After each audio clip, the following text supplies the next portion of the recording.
we're back, still in chapter 6. This is our third discussion on chapter 6, and we are of Genesis, and we are starting, I think we ended on verse 17, and I'm going to start again with 17.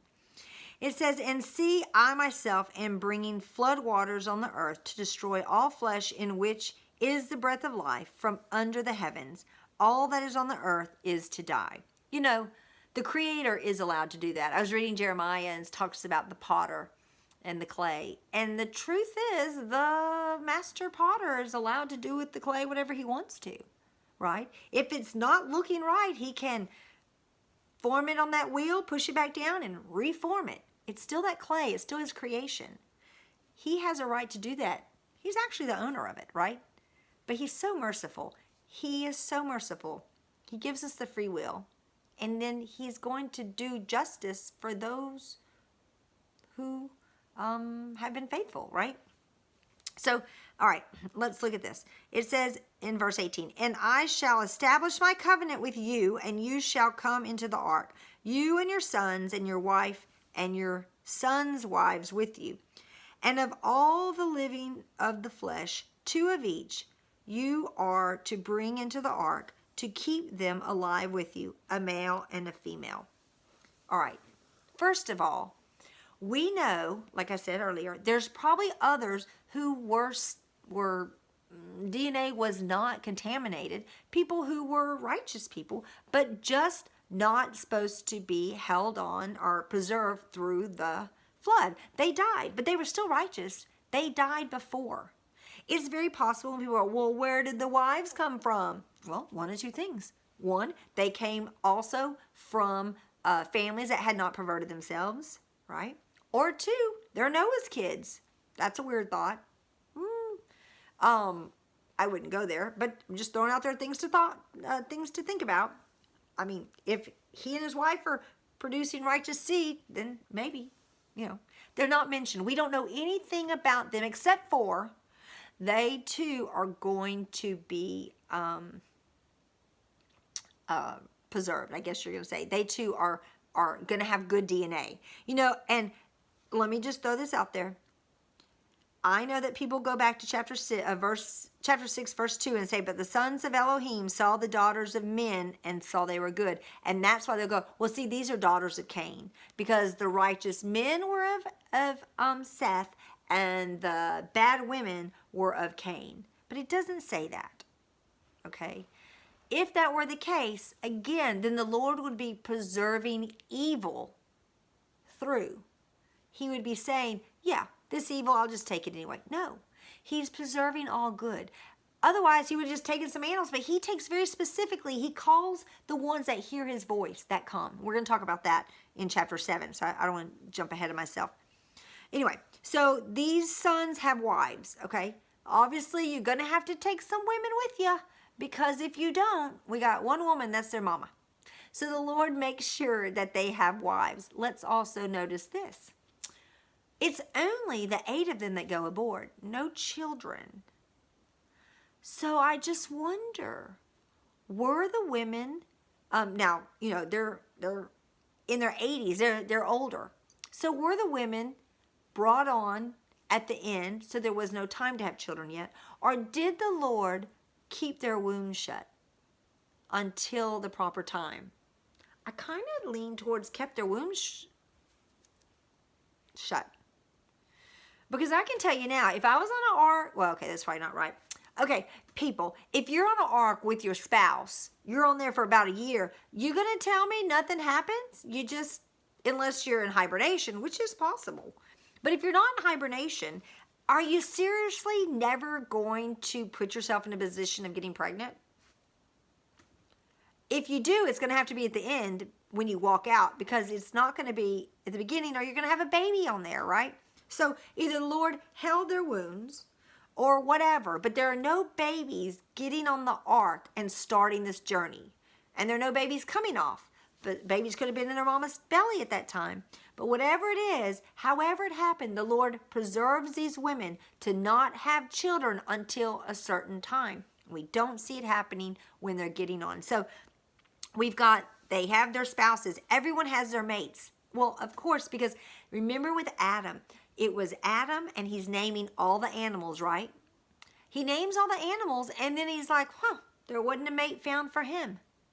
So in this one, in the recreating, okay, the Lord has to make sure there's oneness. Every single animal, including humans, have their pair to be in their oneness.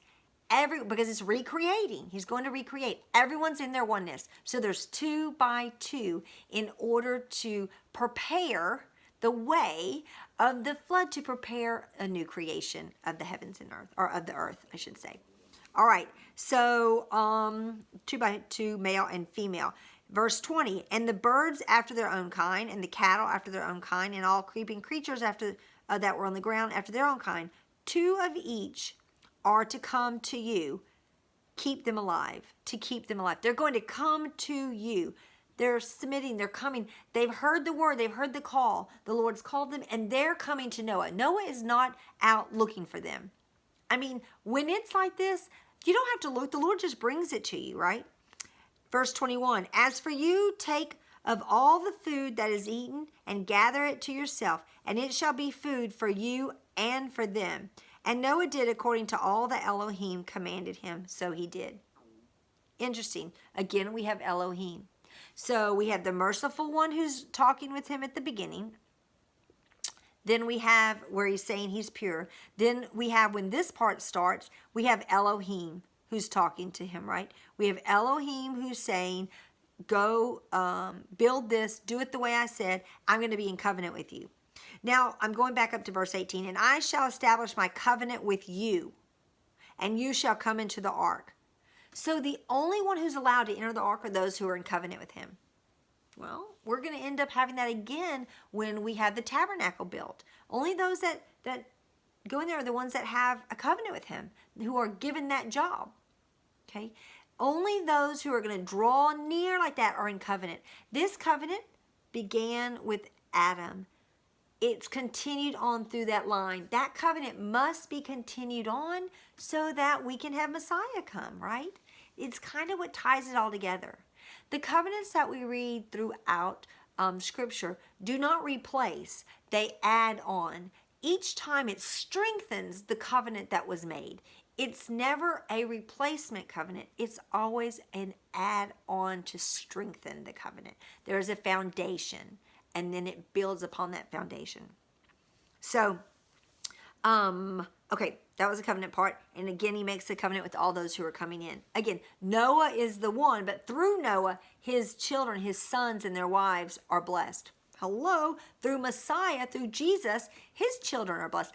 The other part of his family is blessed, but only through what the head did, through his obedience. We work with him, just like I'm sure that his sons in their, 70s, 80s, 30s, 20s, whatever ages as they're growing up, they're all helping to build on this ark. I don't see Noah just doing it all by himself. They're all helping, which is interesting because when we get to Exodus 40, we literally see where all of Israel's helping, but it's only accounted to Noah as the one who set up the tabernacle. This is accounted to Noah to build the ark, but his sons are helping, I'm sure, and his wives, their wives and his wife. 8 people are working. And with Moses, you have Israel helping, and yet he's accredited for building that ark and setting all that up. Just another little hint. We got the same thing with Yeshua, with Jesus. When Jesus is accredited for building it all, absolutely, but as a part of his body, we're helping with the walk on the earth, right? Okay, to build his body, getting ready for him to come back. And then it does say in verse 21 to take all types of food that is eaten and gather it together. And it shall be food for you and for them. Wait a minute. What are they eating? Okay, they're not eating other animals. If you realize the corruption up in verse 12, it says, and all flesh was corrupt their way on the earth. It is said again that this violence was so bad that you have animals eating animals, which wasn't meant to be. You have, it said Nephilim are literally eating men. They are literally changing their DNA, changing their RNA, making them different so that they would consume them. Again, another just despiting, hating what God provided, what God created as man, and their perversion just so much want to rule over it that they're eating man. Cannibalism. Again, that's just something that's said, just something to think about. Because if you go look at today and you look at the satanic worship, a part of that is actually consuming human blood and flesh. That is a practice. They do some that mimics it, but then you have those who are higher up who actually do participate in this. That same spirit, that same perverted mixed spirit that we see before the flood, we see again rising its head even more and more. People are becoming more and more aware of it as time moves further along and as we get closer and closer to Jesus' return. And, well, I should say, to a whole bunch of stuff going down before that, because it says, pray for Jerusalem, the peace of Jerusalem. But to get to the peace of Jerusalem, for Jesus to reign, there's going to be some bad stuff. Hello, flood. Same thing. All right. Well, I kind of hate to jump into chapter 7, but we're going to anyway. Chapter 7, verse 1 says, and Yoveh the merciful. Okay, we have Yoveh here. It's not Elohim. We're back to the merciful one. And the merciful one. Yoveh said to Noah, come into the ark, you and all your household, because I have seen that you are righteous before me in this generation. 2 Peter 2:5 talks about this. Listen. There's the debate. One, Noah wasn't really so good. He was just better than all the others. Kind of like Lot. Lot was considered righteous. He preached in the gates. But he was screwed up. But not as screwed up as those in Sodom. Okay. The Lord calls him Tamim. So I'm thinking he's not just not as bad as the other screw-ups. He's righteous. We can't put our trash on all God's people and, his examples and go, well, yeah, but he's pretty screwed up. Noah is a representation, a shadow of Messiah. He's considered righteous, and the Lord considers him so righteous that he says, come into me, into my holy place that I'm going to preserve you. Adam had the Garden of Eden, and he got removed. Now God's creating this sacred space by having Noah build. Through Noah's obedience, he's building a place for the Lord to dwell. Well, we're going to see that again in Exodus 40. The Lord is up on Mount Sinai, and he wants to dwell with them. So he says, will you build me a place? Israel builds a place for him to come into to dwell. It's the same thing. He's going to dwell in that ark. This one, he's dwelling in this ark, not the Ark of the Covenant, but the actual water ark with with Noah and his family. He finds them to be so loving, so set apart, that he says, okay, we can do this. I'm going to be with you. Come on into the ark that you built, because I came into the ark. Remember that light? That light that's there? Come on in. You made it possible for me to be in here, and now I'm going to be here with you. It says in verse 2, and also I'll just throw this out there, Psalms, I think it's Psalms 14:4 discusses this as well. Okay. Sorry. Chapter 7, verse 2. Of all the clean beasts, take with you 7 pairs, a male and a female, of the beasts in which are unclean, 2 of a male and his female. Of the birds of the heavens, 7 pairs, male and female, to keep offspring alive on the face of the earth. Okay, guys, let's go back up to verse 6 and look at something. Verse 6, Chapter 6, verse 19. And of all the living, of all the flesh, 2 of each you are to bring into the ark to keep them alive with you. Right? Okay, so he's going to bring them into the ark. Oh, verse 20 is where it says, each of them are to come to you. So these animals are coming to him. But here in verse 2, it says, of the clean, take with you. So these are different. These aren't coming to him. These are his. He's got these tame animals. He has not allowed them to be perverted. They have been set apart by him. And the Lord's like, of these, take of the clean. That's interesting. I'm just putting this out there. It's very possible these are actually of his own. He's bringing of his own. And the Lord could have brought it, but the fact that he says, take here and the others are going to come to you, just kind of makes me go, things that make me go, right? But the point here is clean. He knows, no one knows what clean is. How's that possible? Because Adam and Eve knew what clean were. Cain and Abel knew what clean were. They knew what was acceptable to bring before the Lord. If these things can be given to the Lord, then we need to make sure we have extra of them for reasons that's going to be to eat them and to provide them in worship. All right. So it says, of these clean beasts, bring 7 pairs. So when they go, how many animals were on the ark? 2 by 2. 2 by 2 of unclean. But all clean are 7 pairs. So that makes 14. 14 of each kind. Which makes me go, where else is 14? Oh, in Matthew 1, it has the 3 groupings. It has groupings of 14 generations for Messiah. 14. These clean animals are the animals that are set apart that can be used in the offerings to the Lord. Messiah, that 14th generation, they've been set apart. And here he's the one that is going to be the offering for us. And then verse 3 says, and of the birds of the heavens, 7 pairs, male and female, of keeping offspring alive in the face of the earth. So it doesn't say, it just says of birds. So I would suggest that these are also clean birds. So this isn't the stork, this isn't the eagle. The birds of prey are not considered clean. These are only the clean birds. All clean birds, pigeons, doves, chickens, things like that are considered clean. Leviticus 11 tells us what those are.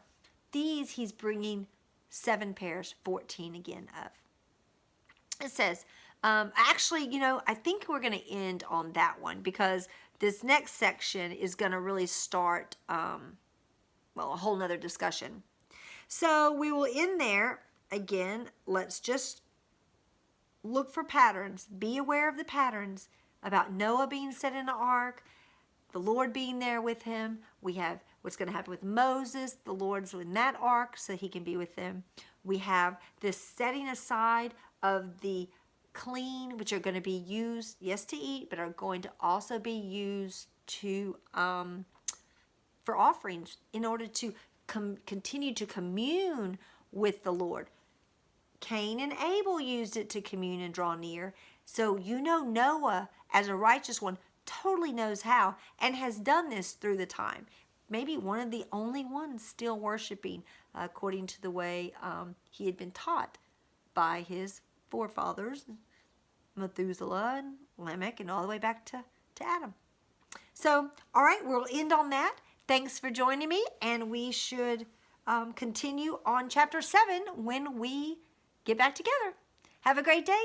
Thanks. Bye.